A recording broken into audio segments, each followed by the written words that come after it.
Bonjour petits et grands lecteurs, j'espère que vous allez bien. On se retrouve aujourd'hui pour une nouvelle vidéo. La vidéo du dimanche, c'est notamment la première vidéo du dimanche qui serait consacrée au mois de l'imaginaire. Alors le mois de l'imaginaire, c'est un mois qui est dédié à mettre en avant les littératures de l'imaginaire. Alors c'est surtout très présent dans le milieu culturel plutôt que sur les réseaux sociaux. C'est vraiment un rendez-vous qu'on est très peu à mettre en avant malheureusement, mais c'est le mois où l'on met des récits d'imaginaire. Il y a aussi de très très belles parutions qui sortent ce mois-ci. C'est un mois qui a été choisi, je pense, aussi avec le fait qu'il y a Halloween et que voilà, tout ce qui est horrifique, imaginaire, dans la tête de plein de personnes, c'est un peu la même chose. Mais le mois de l'imaginaire, ça permet aussi de faire un point pour les chercheurs via par exemple l'Observatoire de l'imaginaire pour se rendre un petit peu compte de qui lit de l'imaginaire, par exemple.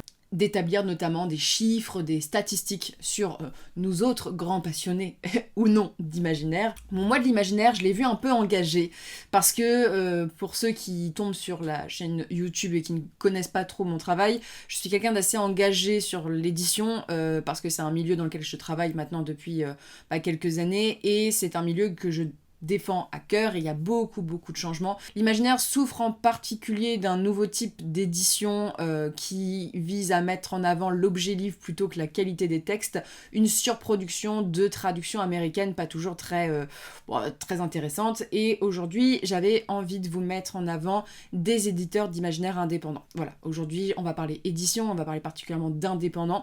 Je trouve que c'est hyper important dans une année où on a ActuSF qui est en redressement judiciaire. Depuis que j'ai créé moi ma maison d'édition, c'est vrai que quand on regarde un peu le milieu de l'imaginaire, c'est un peu catastrophique entre fermeture de maison d'édition, difficultés et surtout concurrence avec des géants. Alors aujourd'hui on va parler forcément beaucoup d'Amazon, même si tout est un petit peu lié en soi. C'est aussi un moyen de découvrir peut-être des éditeurs que vous connaissez pas ou peu, qu'il y a beaucoup de lecteurs qui achètent chez les grands groupes parce que c'est ce qui est mis en avant dans les librairies. Le système éditorial fait que les grosses maisons d'édition sont toujours mis plus en avant parce qu'ils ont des distributeurs et des diffuseurs qui payent en conséquence, qui les mettent en avant vis-à-vis de la librairie. Et pareil sur internet, ils payent des emplacements qui font que les bouquins sont mis beaucoup plus en avant que les autres. Aujourd'hui et la semaine prochaine, je vais vous présenter à chaque fois 5 éditeurs indépendants d'imaginaire. Je vous avais déjà fait une vidéo il y a 3 ans maintenant sur des éditeurs indépendants, de tout genre. Aujourd'hui, on va balayer les grands noms, c'est-à-dire que là, c'est vraiment une vidéo qui est vue plutôt pour les personnes qui commencent. Je pense que si vous êtes amateur d'imaginaire, vous avez lu déjà des titres dans chacune de ces maisons d'édition, mais la semaine prochaine on sera sur des plus petites maisons d'édition. Là on a tapé quand même dans le gros, mais rien que ça, je pense que c'est hyper important de les soutenir parce que beaucoup font partie des indés de l'imaginaire, beaucoup portent des textes hyper importants, ce sont les nouvelles, on va dire, figures de proue de l'imaginaire depuis le rachat de Brajlon. Voilà, parce qu'il y a encore 1 an et demi, Brajlon aurait eu sa place ici, ce qui n'est plus le cas depuis le rachat Hachette. Alors déjà, je vais faire une petite parenthèse sur qu'est-ce qu'un éditeur indépendant. Un éditeur indépendant, parce que j'ai vu il y a 3 ans, et notamment j'avais eu un commentaire hyper déplacé de quelqu'un qui me disait que j'avais rien compris à la vie, que je savais pas de quoi je parlais, parce qu'un éditeur indépendant, c'est soi-disant un éditeur qui a pas de diffuseur. Pas du tout. Un éditeur indépendant, c'est un éditeur qui ne répond pas à un gros groupe éditorial, c'est-à-dire c'est un éditeur qui ne fait pas partie d'un ensemble de maisons d'édition appartenant à des gros groupes.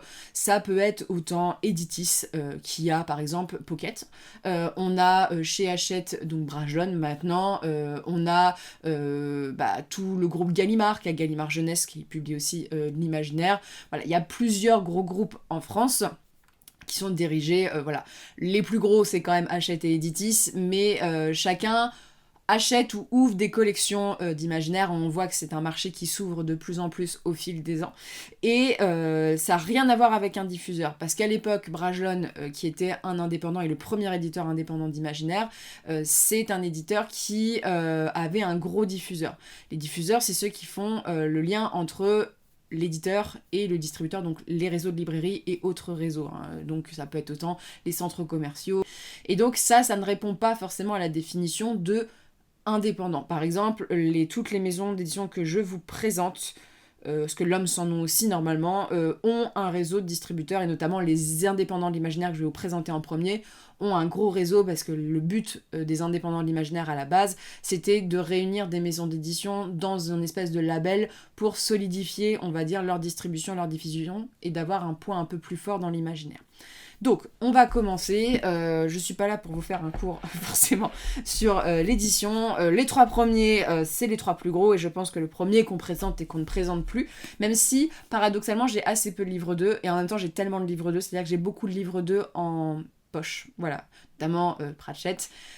Aujourd'hui, j'ai vraiment envie d'axer sur des livres qu'on voit assez peu présentés sur les réseaux sociaux. J'ai envie de vous mettre des choses que je vous présente assez peu, parce que moi, ça me permet de parler de bouquins que j'ai pas trop l'habitude de parler, et surtout ça permet de mettre en avant des textes que vous n'avez potentiellement pas vus beaucoup en librairie, ou qui n'ont pas forcément une grande publicité. La Talente. Alors, La Talente, c'est, on va dire, je pense, de toute façon, le trio, là, est quand même, on va dire, la royauté, si je me permets, de l'édition d'Imaginaire, au point qu'ils ont créé une collection qui s'appelle la collection Helios, hein, c'est une collection poche où on retrouve, on va dire, la plupart des poches de ces maisons d'édition-ci, pour des questions qui sont sûrement liées à une meilleure distribution, un meilleur contrôle de la distribution et du format poche. La Talente, c'est une maison d'édition qui se situe à Nantes. Vous avez une librairie très très célèbre à Nantes qui s'appelle La Talente, voilà, qui représente surtout, alors je n'y suis jamais allée, mais j'ai beaucoup de connaissances qui y sont allées, qui représentent surtout leur catalogue, mais aussi les catalogues des indépendants de l'imaginaire, voilà.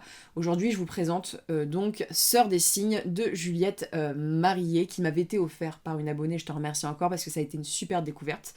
La Talente, c'est l'éditeur de Pratchett, c'est l'éditeur du Magicien, vous savez, c'est cette série qui a été notamment adaptée en série, c'est l'éditeur de Guy Gabriel Kay, c'est l'éditeur de bon nombre de très très bons textes. Voilà, chez La Talente, en général, toujours, alors beaucoup de traductions. Sœur des Cygnes, c'est une réécriture du conte, voilà, des frères Grimm. Faut savoir que ce texte, malheureusement pour vous, et malheureusement pour moi aussi, il doit y en avoir encore à La Talente, à la librairie. C'est en 2000 et ça a été publié en 2009, donc ça commence un petit peu à remonter. C'est un texte qui m'avait énormément plu parce que ça a une poésie, on va dire, celtique, et en même temps ça traite de sujets qui sont hyper sombres, et je m'attendais pas forcément à ça. Le personnage principal est vraiment très très chouette, c'est une saga, parce qu'il y a plusieurs, c'est toujours en 2 tomes, mais on suit la même famille. Alors on va suivre une jeune fille qui s'appelle, elle a un petit nom, c'est Sorcha. C'est la Benjamin en fait d'une fratrie, voilà, elle a beaucoup de frères, hein, je crois qu'elle en a 7 ou 8, vraiment ils ont pas chômé les parents. Ils vivent dans une Irlande où il n'y a pas grand chose d'autre à faire, a priori. La maman de Sorcha est décédée quand elle était bébé, et donc elle vit un peu sous la coupe de ses frères. Il l'adore, hein, c'est la dernière née, elle sait se battre, voilà, c'est la petite protégée, elle a un père qui vraiment aime sa fille, et le petit problème qui se passe en ce moment, c'est les petits Britons, c'est-à-dire nos petits Anglais d'amour, qui envahissent les côtes, et donc c'est la guéguerre entre les 2 peuples, et Sorcha va sauver un jeune Briton, elle va le cacher et le soigner, et en parallèle de tout ça, son père va rencontrer une nouvelle go, qui, la belle-mère, est un peu sorcière, voilà, et c'est une réécriture du conte de Grimm, donc, sur les cygnes. Vous savez, c'est cette histoire où la jeune fille va devoir sauver ses frères qui ont été transformés en cygnes et tout ça. C'est la même bail dans une Irlande. J'ai adoré le personnage de Sorcha parce que c'est une jeune fille débrouillarde et qui va se retrouver dans une situation horrible et qui va devoir se dépatouiller alors que son statut de jeune fille dans le monde dans lequel elle se situe est très dur, voilà, elle a pas trop de pouvoir, on est vraiment dans quasiment de l'historique, et c'est vraiment un bouquin qui parle de la place de la femme aussi dans la société. Il va y avoir de la magie et le fait de briser cette malédiction, ça va envoyer Sorcha dans une espèce de quête où elle est pas prête, et il va y avoir aussi cette histoire avec le Briton à côté et les rencontres qu'elle va faire. Je tiens déjà à dire que ce livre, parce que moi quand je l'ai lu et qu'on me l'a présenté, j'aurais plutôt dit que c'est de la young adulte, dans le sens qu'on suit un personnage assez jeune et ce genre de choses. Il y a une scène d'agression dans le texte qui est affreuse, voilà, affreuse, donc je sais pas vraiment à mettre entre toutes les mains, même entre les mains d'un adulte, parce que je crois qu'elle a 15 ans, Sorcha, et donc ça lui arrive quand elle a 15 ans, c'est assez descriptif, et je suis en mode... Voilà, je préfère vous le dire, mais en même temps, ça fait partie de la construction du personnage ici, et ça dénonce ça, mais c'est assez violent là-dessus. Moi, j'étais emportée par le côté Irlande, j'étais emportée par ces paysages, par cette jeune fille libre dans sa tête et qui va essayer de tout faire pour le rester. C'est très très bien écrit. Juliette Marillet, elle est très connue dans les pays anglo-saxons. Je crois qu'elle vient de Nouvelle-Zélande et elle vit maintenant en Australie. Ce qui est assez drôle, c'est que ce livre, on me l'a offert, mais Emily Norsken me disait que c'était une de ses sagas préférées, et je peux comprendre parce que surtout à l'adolescence, c'est un personnage hyper fort et ça aide vraiment dans la construction, je trouve, en tant que personne. Et l'univers, l'ambiance, j'ai jamais lu un livre avec une ambiance telle. Voilà. Si vous aimez vraiment tout ce qui est les dames à la licorne, l'ambiance irlandaise, moi je pense toujours un peu à Maureen, voilà, quand je lis ce livre, tu vois, quand je le présente, c'est la première chose auquel j'ai pensé, c'est à elle. Et on pense beaucoup à elle. Et on pense beaucoup à elle et à ses proches.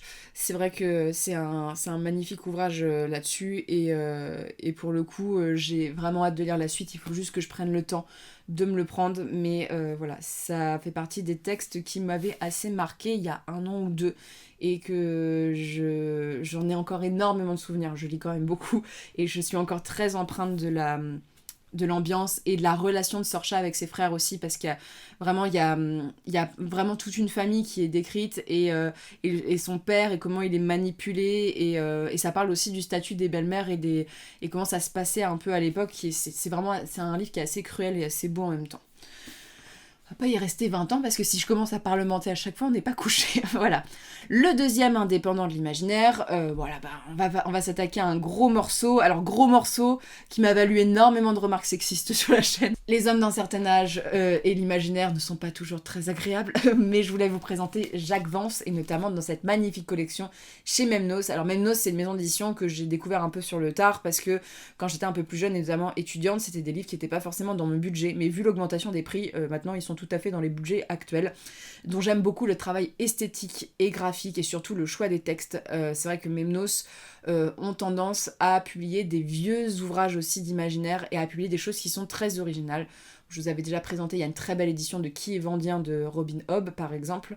Il y a aussi un cycle que je viens de commencer et dont j'ai très très hâte qu'il publie la suite, c'est le cycle d'André Norton, qui est une des autrices les plus importantes d'imaginaire des années 80, des années 80, 70-80.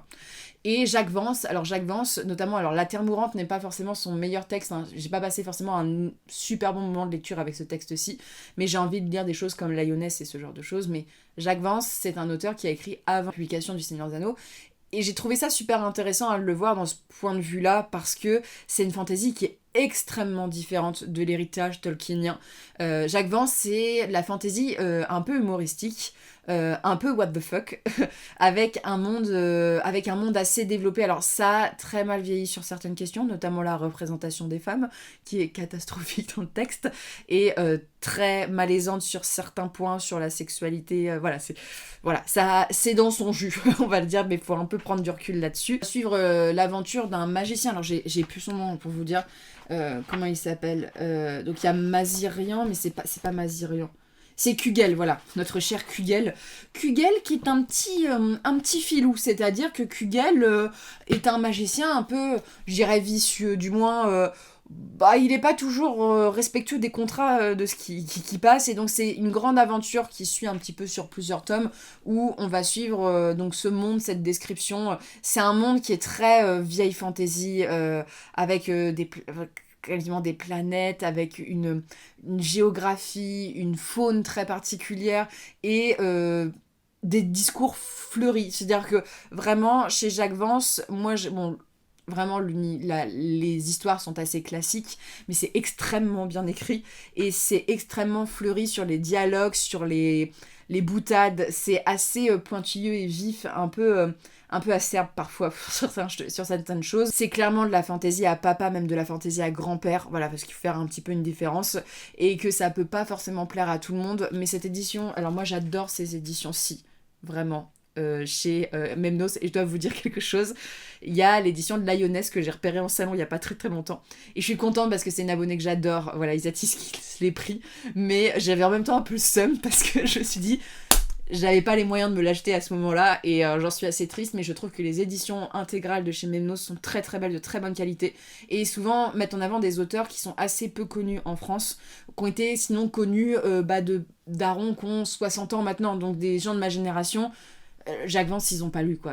C'est pas un truc que t'as lu à l'adolescence, ce genre de choses, à moins que t'as des connaissances ou des parents qui ont lu ça. C'était pas du tout mis en avant en librairie quand on était plus jeune. Et donc tu vois, dans cette intégrale, il y a 1, 2, 3, 4. Il y a 4 récits, il y avait voilà, des cartes intérieures en couleur. C'est vraiment... Alors moi j'aime beaucoup en plus, parce que chez Memnos, tu payes un certain prix. Hein. Le livre était à 35 €, ce qui ne vaut... Je veux dire, quand tu vois comment l'augmentation des prix en l'espace de si peu de temps, mais 35 balles pour un bouquin qui fait plus de 1000 pages avec de très bonne qualité, très belle police, bien aéré, bonne mise en page, papier de qualité, vraiment le petit signé et tout. Je trouve que Memnos est une maison d'édition qui a une véritable identité graphique que j'aime beaucoup, qui met en avant le travail d'illustration, et c'est vrai que ouais, ça me... C'est vrai que c'est une maison d'édition que je vais suivre de plus en plus. Il y a toujours beaucoup de choses qui me tentent quand je passe devant le stand. Mais j'aimerais bien lire Lioness de Jacques Vance. Jacques Vance, je vous le conseille si vous êtes plutôt dans la démarche de lire des textes qui remontent avant Tolkien, parce que c'est super intéressant de voir voilà, un petit peu la comparaison. Si vous aimez la vieille fantasy, par contre, si vous êtes des lecteurs et lectrices qui sont assez pointilleux sur les questions de représentation, qui n'aiment pas lire de la vieille fantasy raciste ou ce genre de choses, bah évitez, parce que Jacques Vance il est né en 1916 quoi, donc pour le coup ça fait un siècle donc c'est sûr qu'on peut pas lui demander la même chose que ce qui sort aujourd'hui, mais voilà, ça a été une très bonne lecture. Et Memnos, hein, je vous dis, hein, tous les... Moi le André Norton j'avais adoré, hein, le cycle de Simon, et j'ai très très très très hâte de lire la suite. Ensuite, bah, je vous parle un petit peu du troisième. Alors, cette maison d'édition, Les Moutons. Alors, Les Moutons, j'ai un rapport avec eux parce que déjà, Les Moutons, je trouve qu'ils ont un format assez chouette. Ils se sont vachement améliorés sur la qualité graphique de leurs textes, voilà, par rapport au début où ça avait été créé. Et Les Moutons publient un de mes auteurs préférés. Donc, forcément, que dans mon cœur, ça appelle et que ça fait boum boum quand on en parle. Je ne vais pas vous parler de Stéphane aujourd'hui. Je vais vous parler des Ménades de Nicolas Texier. Les Ménades, c'est un récit qui m'avait un petit peu perturbée, parce que déjà Nicolas Texier, à ce que j'ai compris, j'en ai déjà parlé avec d'autres lecteurs et tout, c'est un style qui est très particulier, mais ce que j'ai aimé dans ce livre-ci, c'est que c'est de l'imaginaire qui emprunte à l'antique. Donc Les Moutons, c'est donc Stéphane Plateau. N'attendez pas encore de lire Le Sentier des Astres, c'est une perle, donc il faut lire ce cycle-ci. Et c'est un format qui est un petit peu plus carré. Pour le coup, les Ménades, on va suivre donc ces 3 jeunes filles qui vivent sur une île. Elles ont toutes les 3 un destin un peu différent. Alors il y en a une qui vit avec ses parents plutôt bien, une qui vit au banc de la société, il me semble, et une autre qui est, on va dire, entre les deux. En fait, les 3 se posent beaucoup de questions sur leur avenir. Et c'est des jeunes filles qui sont très très libérées, voilà, pour vis-à-vis du village et ce genre de choses. Les Ménades, c'est un peu l'équivalent des bacchanales, donc c'est des femmes qui prêtaient allégeance au dieu Dionysos, Bacchus, voilà. Et donc le mec, ça glougloute bien, mais c'est surtout que on disait pendant leur rite que les gens devenaient fous, les femmes s'arrachaient les cheveux, elles étaient hystériques. Voilà, c'était des soirées un peu alcoolisées, et pas que ça, je pense. Et donc ces 3 gamines, parce qu'elles sont assez jeunes au début du récit, partent faire un rite pour un petit peu fêter Dionysos. Et quand elles reviennent en fait sur leur île, tout le monde a disparu, tout le monde a été enlevé par des pirates, et donc elles décident d'aller sauver leur peuple, même peuple qui leur crache un peu dessus, hein, parce qu'elles sont hyper mal vues, parce qu'elles sont très libérées. Et donc on va les voir partir pour des aventures. Elles vont rencontrer beaucoup de figures mythologiques importantes. On va avoir une scène qui se passe dans les souterrains des Minotaures. On va avoir une scène notamment, moi c'est une scène que j'avais beaucoup aimée, mais avec tout ce qui est nos amis à 3 œils, voilà, et pas mal de références à l'antique et à des scènes qui sont liées à ces personnages-ci. On va voir les naïades, bref, c'est un petit plaisir à lire quand on aime la mythologie, quand on aime l'antique, et sachant que l'antique et l'imaginaire, c'est pas forcément toujours très très mis en avant, ou pas forcément toujours très bon, de ce que j'ai lu. Et c'est vrai que les Ménades, même si le texte était, comment dire, la façon dont elles parlaient était assez vulgaire, mais ça allait avec le texte, et qu'elles étaient d'une violence, vraiment, il y a des moments où je me suis dit, qu'est-ce qu'il y a mon cœur ? On va bientôt manger, je sais. Mais c'est plutôt la langue et la violence des personnages qui m'ont pas fait un coup de cœur, et la plume qui est une plume très fleurie dans mes souvenirs, et c'est pas forcément ce que j'aime, du genre quand c'est fleuri, il faut que ça me parle. Tu vois, par exemple, je prends des auteurs comme Vincent Tassi, chez Apostasie par exemple. Là, j'accroche, là, un petit peu moins. Par contre, l'ambiance, l'histoire, les références mythologiques, voilà, par exemple, avec Personne, avec les Cyclopes, référence que tout le monde connaît, mais bon, ça fait toujours plaisir de voir ça quand on aime la mythologie, et c'est des figures qu'on voit très très peu représentées, hein. Nous, je me souviens des cours de latin, on l'avait abordé, et que pour moi l'Antiquité j'aime bien, donc je regarde pas mal de choses sur le sujet.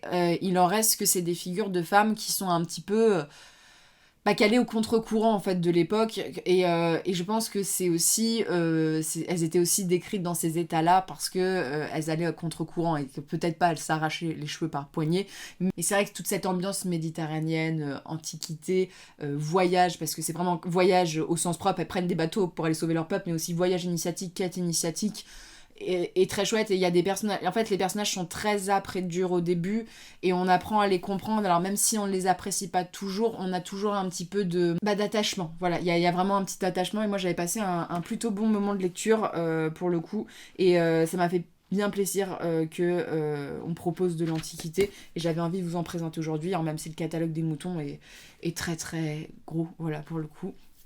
Là, c'est des grosses maisons d'édition qui existent depuis très très longtemps, donc voilà. Ensuite, on passe un peu en dehors des indés de l'imaginaire.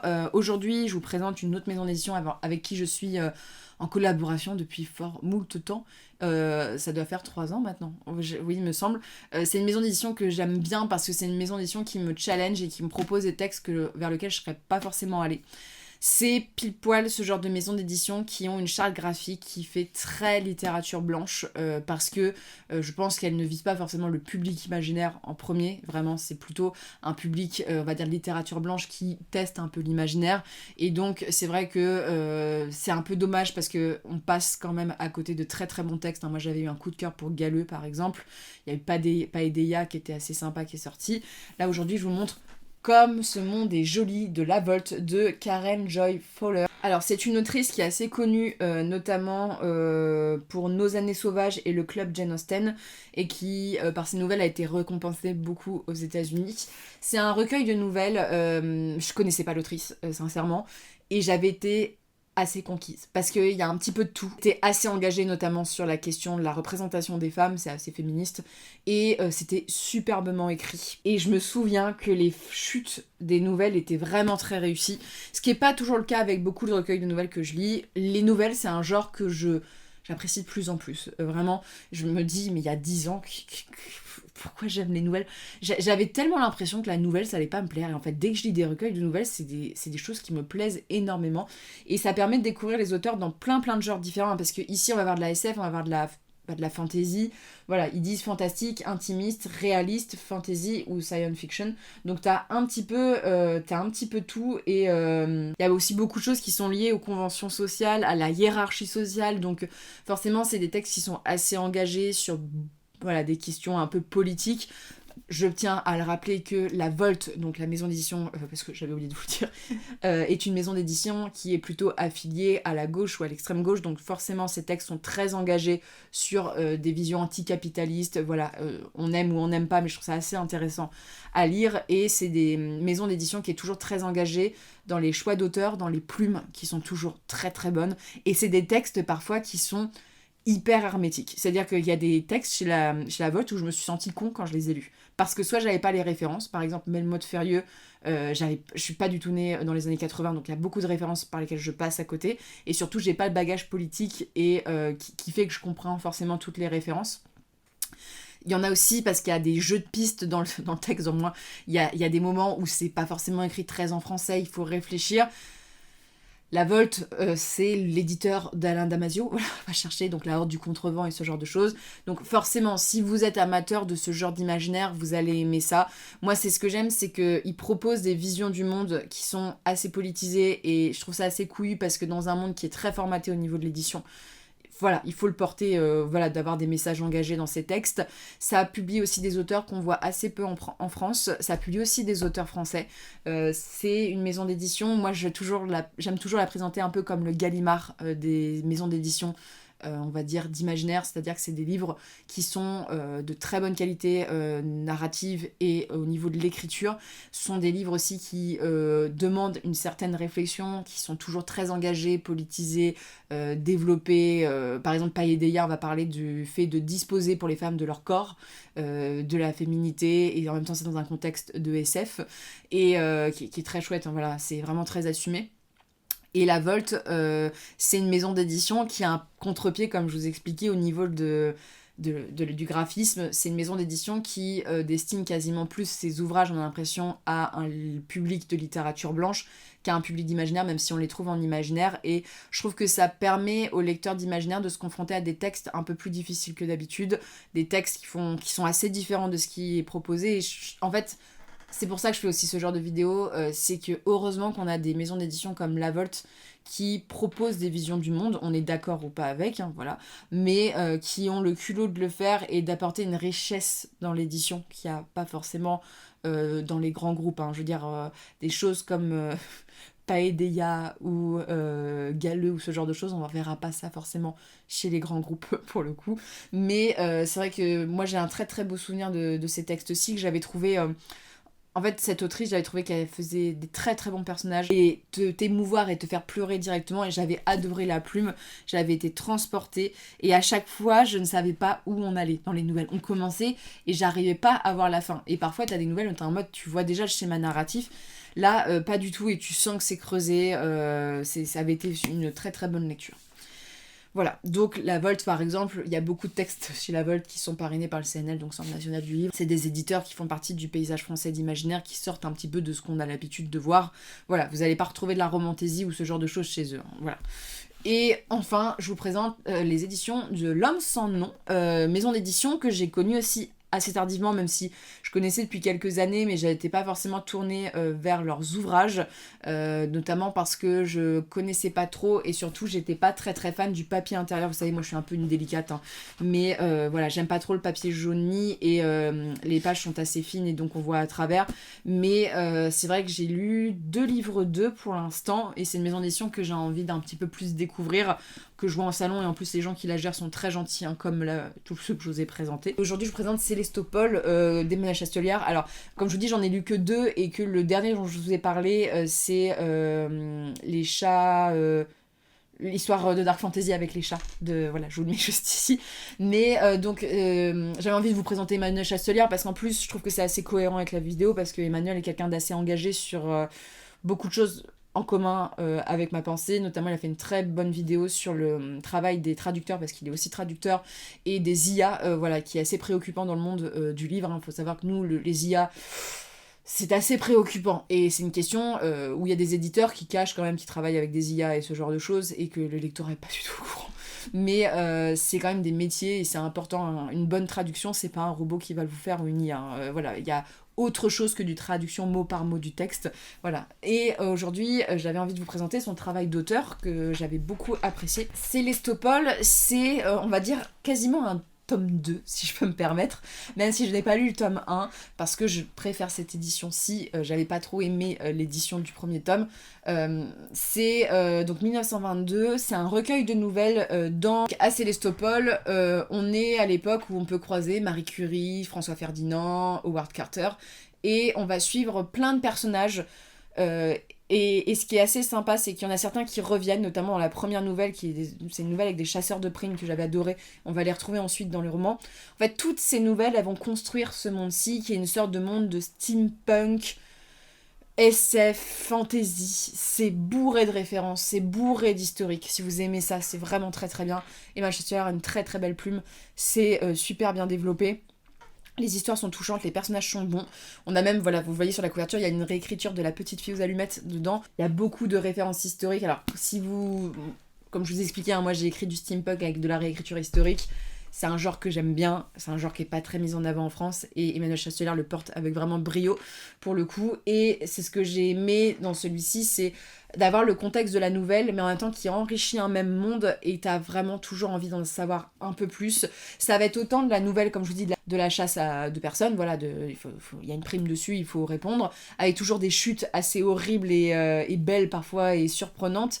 En même temps, parfois, ça peut être des histoires d'amour tragiques, ça peut être des choses qui sont liées à la science. En fait, c'est tout ce siècle qui était en grand bouleversement, que ce soit les bouleversements sociétaux, donc les sociaux, le féminisme, la science, la religion et ce genre de choses. Et on retrouve aussi beaucoup de grands personnages et faire les liens un petit peu avec tout ça. Et c'est vrai que j'ai beaucoup aimé, donc il y a ce côté steampunk, il y a des automates et voilà, tout ce qu'on aime, mais j'avais adoré. J'espère qu'Emmanuel Chastelière écrira encore dans cet univers-ci, parce que vraiment j'avais beaucoup aimé l'histoire, et que voilà, L'Homme sans nom, c'est une maison d'édition qui est aussi présente dans le paysage français. Il y a un bouquin qui me tente pas mal d'eux, mais c'est assez gore et j'ai peur d'être trop dégoûtée, qui s'appelle Carne, je crois. Qui est a priori un petit peu sur l'anthropophagie ou des choses comme ça, tout ce qu'on aime, mais très très chouette pour le coup, et c'est des bouquins qui portent sur exclusivement, je crois, des plumes françaises, et c'est quelque chose qu'il faut mettre en avant aussi, parce que nous avons aussi beaucoup de très bons auteurs français, et que les indés de l'imaginaire les mettent aussi en avant, même s'il y en a beaucoup qui traduisent, mais comme je vous l'ai montré chez tous les éditeurs que je vous ai présentés, il y a toujours des auteurs français. Et soutenons-les, c'est important. Donc sur ce, voilà, c'est un peu pour vous clore ce chapitre de maison d'édition très connu à mon sens, mais ça vous donnera peut-être des idées de lecture, vous rappeler qu'ils existent et que c'est important de les soutenir. La semaine prochaine, on va se retrouver avec des éditions un petit peu moins grosses, voilà, même si par exemple je vais vous présenter des éditeurs qui sont très très bons aussi, voilà, des éditeurs qui sont très très bons, mais je vais vous en présenter 5, je vais pas pouvoir vous présenter tout le monde, j'en garderai pour l'année prochaine. Si vous voulez soutenir les éditeurs indépendants, allez-y, soutenez les 3 Dornes aussi en passant, voilà, pour le coup. Et sur ce, je vous souhaite une très bonne journée, très bonne lecture. N'hésitez pas, vous, à faire les petites recommandations de bouquins que vous avez lus dans ces maisons d'édition-ci, comme ça va donner des idées. Et sur ce, je vous souhaite de très bonnes lectures et une très bonne journée.